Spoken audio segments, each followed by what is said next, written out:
Well, good day and welcome to you. It is April the 28th. I hope you're having a wonderful day wherever you happen to be. My name is Gary Willing, and as always, I want to welcome you to Search for Signs and point out if you want to know more about this information and gather as much of that information as you can to see if there's anything to this or any truth to this for yourself. Definitely, I suggest definitely checking out the websites that I've provided links for in the description portion of these videos so you can do just that. So hopefully you'll take advantage of the links that I provided. All right, now, I did get some comments and questions this week, and I want to give a shout out to everyone who helped make noise for the algorithm, as some of these YouTubers like to say. Thomas Otto, Candy McKee, iHoop TV channel, The Archangel. Ooh, that one sounds dark and mysterious. Anita Nance, Stan Fisher, and James Wambidi. Everybody, thank you so much for commenting and asking questions this time. Alrighty, let's see. Let's get on into it. I'll start with the simplest one first. This has come from the Archangel. Is this a joke? No, actually it's not. I know I throw in some really stupid dad jokes from time to time, but no, I actually take this information quite seriously. So, all right, and that leads me to the next one. iHoop TV channel. Human beings have become so feeble and spiritually weak they will do anything other than do the inner work themselves. They would rather sit back and wait for a master. Now, iHoop TV channel, if you're listening, if you're saying that I'm suggesting that we just sit back and wait for somebody else to do it, like Maitreya, these masters, I don't think you've really listened to these videos. So, in every one of the videos that I put up, it's about humanity doing the work. It's our problem, we need to fix it. As Maitreya would say, the problems of the world are real but solvable. Man must just act and implement its will. Now, the solutions that these masters, especially Maitreya, will be giving humanity would be quite simple to help us. There are guides, there are teachers. They've gone farther on the path of evolution than we have and have perfected what we're still working on, have chosen to stay here and help us. Not all these masters that become masters help us. They go off to other and higher work. But these masters, this tiny group of masters that are still on this planet, have been here since really humanity has been on this planet and have been guiding humanity along the way ever since. They have been away from humanity and really not in the public eye for over 100,000 years. So that's why most of the information, if not all of the information of these masters, has really long been forgotten. Now, about 100 or so years ago, Helena Blavatsky was asked by these masters to start to bring that information to the public, which she did in 1845. And since then, more and more information has come out about these masters. But still, relatively speaking, there's not a lot of information about them. But they are coming back into the world to teach humanity how to live together, how to build the structures like the economic, political, social structures, healthcare structures, educational systems, and so forth that help support the truth that we are one. Now, at this time, the only master that is out in the public eye is Maitreya. He doesn't declare himself to be the Christ or Maitreya or the Mamati, but he is the teacher that's awaited by all the world's religions. But he's not here to do anything for us. He's here to guide humanity, to keep us from the missteps that we've done in the past, to pull us back right now, really to pull us back from the edge that we're about to go off if we don't turn around. And the only way to turn around is to implement the principle of sharing. So we have to do it. As Maitreya himself said, the problems of the world are real but solvable. Man must act and implement its will. Very simple. Now, he says without sharing there could be no justice, without justice there could be no peace, and without peace there could be no future. But we have to do it. He can't do it for us. The reason why we're living in such a dysfunctional and dangerous and, divided world is because nations hoard resources from other nations. The stronger nations exploit and steal the resources of the weaker and poorer nations. And those people in those nations naturally distrust and hate the other nations that take those resources from them. They've been doing it a long time. And that's why we're living in such an unjust world. But if we just implemented the principle of sharing, as Maitreya himself said, it would really alleviate most of the problems and the ills of this world at a stroke. It would end hunger almost overnight. We don't have to build the railways or invent a plane or invent a boat that can carry food from one nation to another. We already have all that stuff. We just have to do it. And most of the food that's just sitting there rotting away could be sent over and not wasted, but it's wasted away in these developed nations, and the poorer nations are starving to death. It's a crime. But if we did that, it would, like I said, it would eliminate hunger overnight. The tensions that have been created over this unjust situation would start to ease. Maybe not overnight, but within days, really. But more importantly, it would start to bring about trust amongst these nations. And then we could solve the problem of the environment, is really what it amounts to. And then we would start to look at, like, okay, maybe we shouldn't use military force against this nation or whatever. But it would start to unity would start to manifest on this planet if we did it. We don't really realize what will happen when we start to share the resources of the world in the way that Maitreya will suggest to us. But we have to do it. He can't do anything for us. But they'll teach us that and those kind of things. But they'll teach us how to build the structures and the systems that support that unity. But it starts with the principle of sharing for sure. All right. But thank you very much for that. Next one. Tomasato. Gary, once again, I can only say I think this comedian and social activist in London's is absolutely amazing, in my opinion. Since he gave his interview on American TV in 2010, his name is Russell Brand. I love watching his YouTube channel every day. He does so much for the people. Well, it's up to everyone to see him as whatever. All right. Thanks, Thomas. I guess anybody that was married to Katy Perry is okay in my book. I think she's rather cute. All right. But thank you for that. And, definitely check it out. He's a, kind of a social and political activist on YouTube now. It's quite extraordinary because his movies, he doesn't really do those kind of roles. He's more comedian roles, But I think some of his things are kind of out there, but I'm sure he would say the same thing about what I talk about. But he seems like he's being sincere in what he's saying, so. All righty. Next 3 questions actually come from Anita Nance. Now, the 2 of the 3 questions, I asked for further explanation because I have no idea what you're talking about. So who is Esau today? Don't know what that means. And can you quest? Don't know what that means either. So I asked for further explanation. So Anita, if you're listening to this, if you could please elaborate on what you're asking, and if it relates to this information in any kind of way, I will do my best to try to answer it. But keep in mind, I really only know, I know other things about my job and stuff like this, but in terms of what I talk about on YouTube, I only talk about it in reference to Maitreya and the Masters of Wisdom and the Return. So, kind of a one-trick pony. But I will address this other question. What nationality and who are the 12 tribes? I'm assuming you're talking about the 12 tribes of Israel that were written in the Old Testament. Those, as I understand it, were a symbol for humanity. If you look at the New Testament and the ending of the last chapter of the New Testament of Revelation, when John was viewing what he viewed in a vision, and he tried to write it down and wrote it down symbolically, he talked about the New Jerusalem. And the fundamentalist Christians are expecting that Jerusalem will be rebuilt in some kind of way, I guess, in the way that they see it and is written down in Revelation. But the New Jerusalem was a symbol for humanity coming together and rebuilding our planet. And as the Buddha put it, building a brilliant golden civilization based on righteousness and truth. Now, that righteousness and truth sits within the hearts of all of us. It's the truth that we are all one. That's what John was talking about. That's why I say I've always said this, if you read Revelation with two people can read Revelation. If one is reading it from a standpoint of fear, it is probably the scariest book in the Bible. They think that the world is going to end based on what he wrote, all the trials and tribulations and all that stuff, which I'm sure were part of it.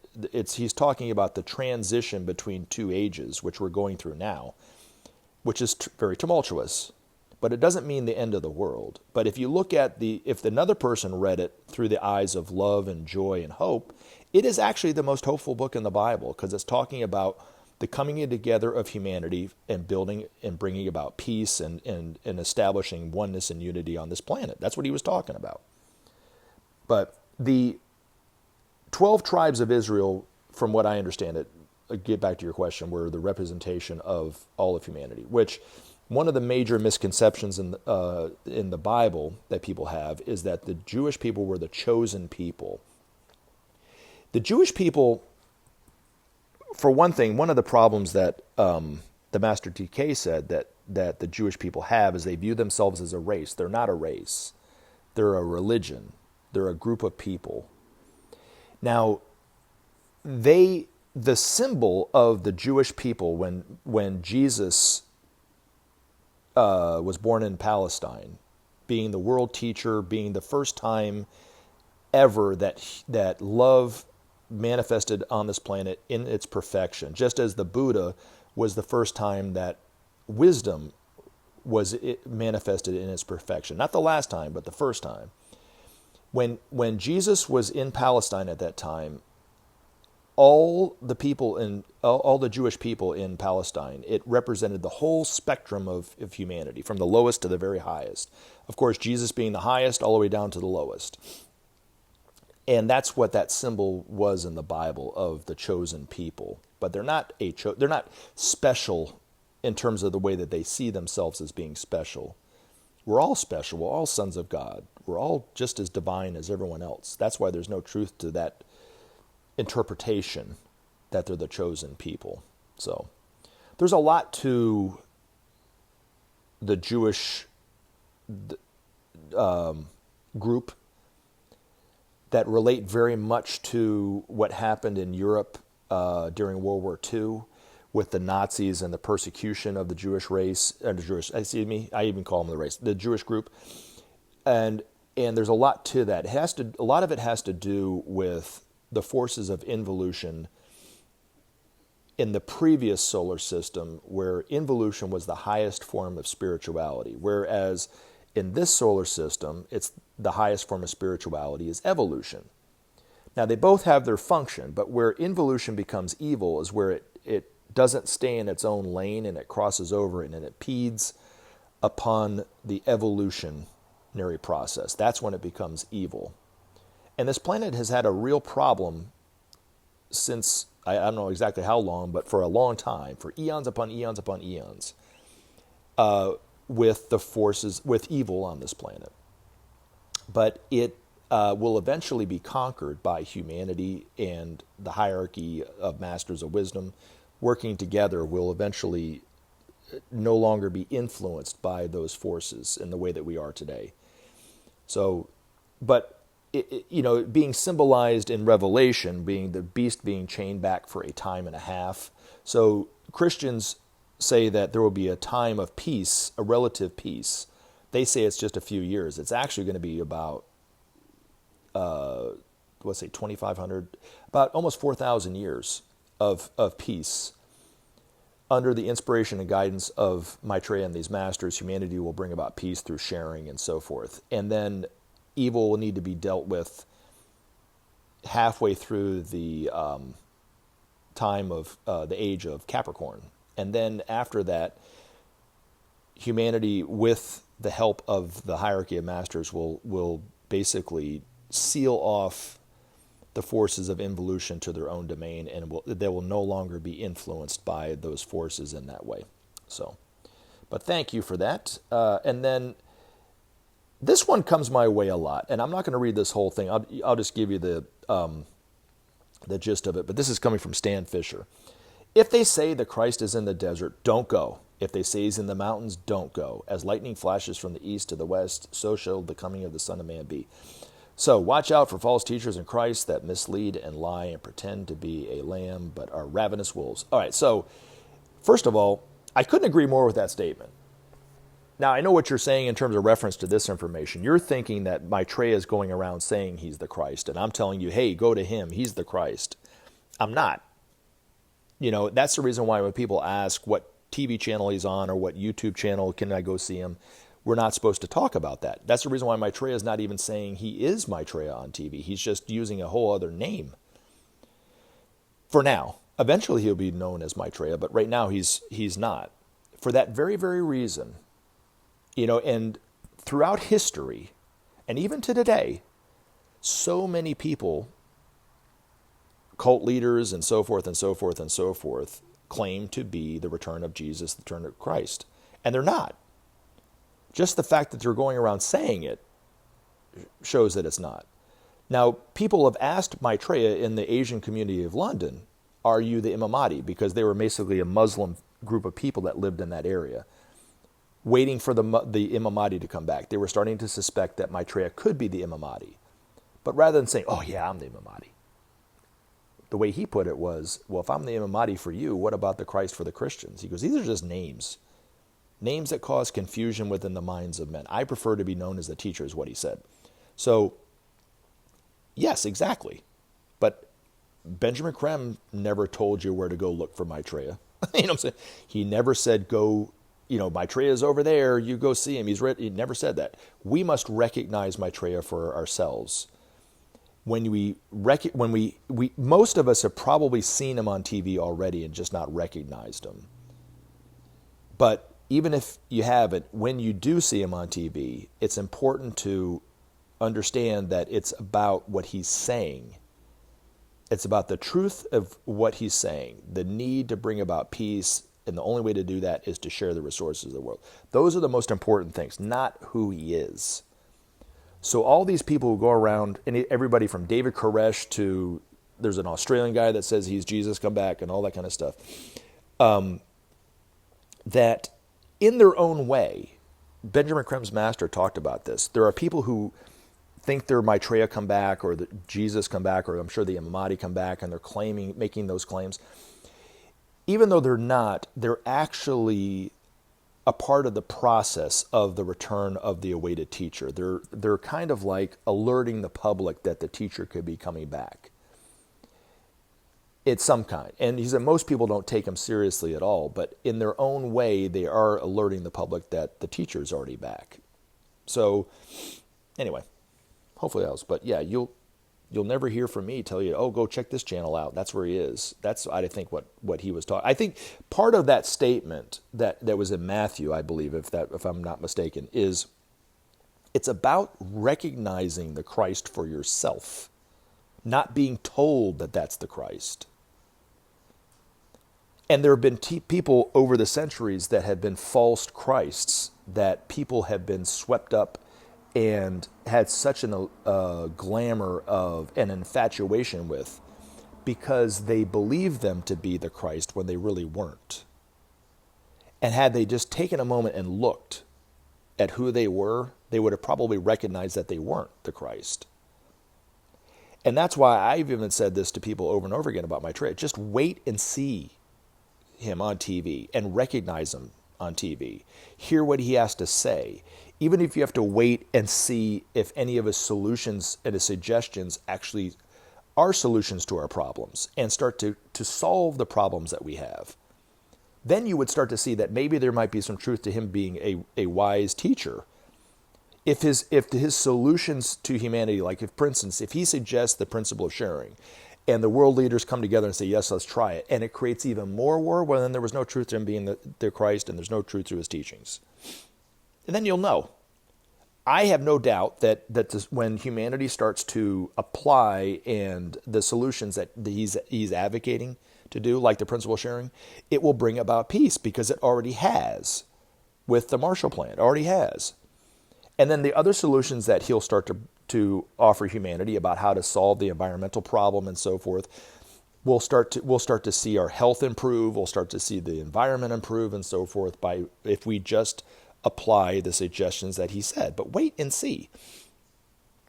But as for right now, nobody that I know of has really recognized him on TV, because he doesn't go around saying he's Maitreya. He does not go around saying he's the Christ.